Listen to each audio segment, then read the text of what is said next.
Since there isn't much mechanically or stylistically to differentiate the new convertible from its hardtop fraternal twin, we can cover the basics quickly. The exterior sheet metal is, for better or worse, not much different. That means the large proboscis, a nod to pedestrian impact standards and a variety of other engineering and safety concerns, and longer rear overhang carryover. The jutting underbite and slightly walleyed headlight stance exaggerate how bulbous the front end has become with each subsequent generation. Taken in isolation, the Mini Convertible is still undeniably cute, but the English bulldog vibe is slowly being pushed out of the corporate design language as each new Mini is gently inflated. At some point, we'll hit the bursting point. Speaking of time, the top's operation is reasonably quick. It takes 18 seconds to raise or lower the top. At up to 18 miles per hour it was fast enough for a stoplight change to test out the situation with the lid on. If you've ever been in a last generation Mini Vert, it's about the same. Big blind spots mar the view, but it's remarkably quiet. Oddly, the rear view mirror works better with the top up, folded down, the roof and large rear headrests crowd the scene. Our tester was a Cooper S, featuring a BMW B48 inline 4, replacing the old BMW Peugeot Prince engine family, making 189 horsepower at 5,000 revolutions per minute and 207 feet-to-pounds of torque at 1,250 revolutions per minute, barely off idle. Like the rest of the family, including the B38 HP inline 3 and the regular Cooper models, it has all of BMW's technological goodies bolted on. Double Vinos, Valvetronic, twin-power turbocharging, direct injection. This is a thoroughly modern power plant. Our tester had the optional adaptive dampers, and they're very, very good.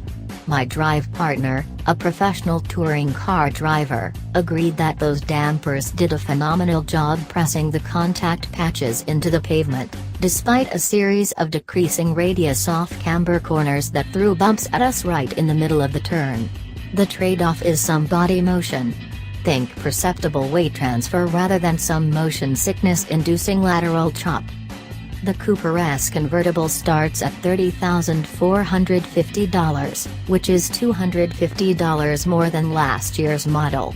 The options add up quickly. Our fully loaded testers were almost $10,000 more than the base price, with room to go further north from there. Be frugal with the options and you'll get most of the Cooper S Convertible's charms, but spend the $500 for the standalone adaptive suspension. That being said, the inline 3 in the regular Cooper is perky and has an offbeat, enticing growl. We've sampled the engine in the hardtop. It's also available in the convertible, and knocks $3,650 off the Cooper S price, and those amazing dynamic dampers are also a $500 option.